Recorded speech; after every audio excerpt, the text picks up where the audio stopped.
Public health officials in Florida no longer recommend COVID-19 vaccines for healthy children. Here to answer your questions is Dr. Kristen Moffitt, an infectious disease specialist at Boston Children's Hospital. Great to see you, Dr. Moffitt.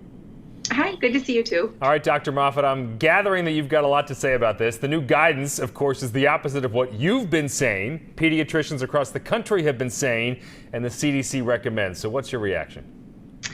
Yeah, I do not think that this guidance is based on the best available data that describe the effectiveness and the safety of these vaccines in children. I think that this is going to cause a lot of confusion for parents, and I think it's going to be very frustrating for physicians in that state who are trying their best to provide the most information they can to families who are trying to make the most informed decisions they can about these vaccines, and that really needs to be done with the best available data. And so speaking of the data they're going with, of course, Pfizer is the only vaccine currently authorized for kids 17 and under. Florida officials say their review of the data, at least for healthy kids, is that after their review, they think the risk of the vaccination outweighs the benefits. So obviously you disagree. What are they looking at? Yeah, so the statement that came out of the Florida Surgeon General's office almost exclusively cites a very small study that has not yet been peer-reviewed that came out of New York that just included data on the effectiveness of these vaccines, mostly during the Omicron surge for children in New York. And it did indicate that the vaccines were not very effective at preventing infection, particularly in 5 to 11-year-olds. But it did still show good effectiveness of these vaccines at preventing more severe illness, particularly hospitalization. But a much larger study that has been vetted and published and that looked at pediatric COVID-19 infections and vaccine effectiveness across a number of states actually showed that these vaccines have excellent effectiveness at preventing hospitalization in particular.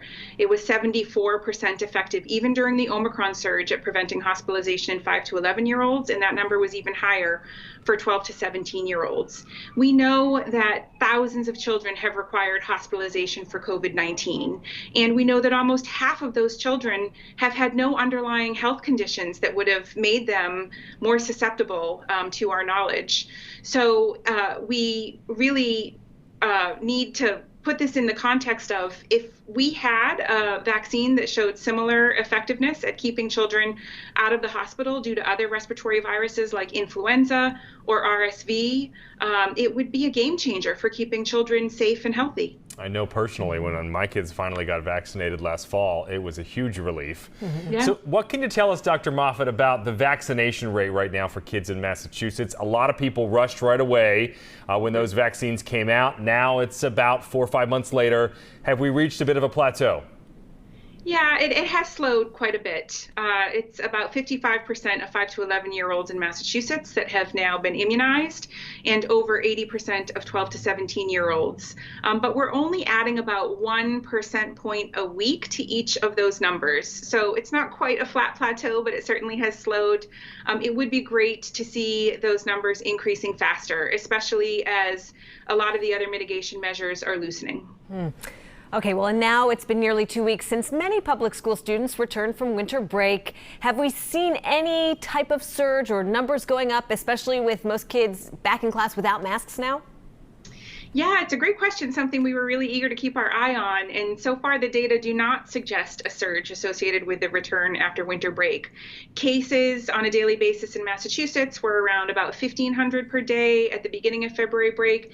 And most recently, they're around 600 a day in Massachusetts.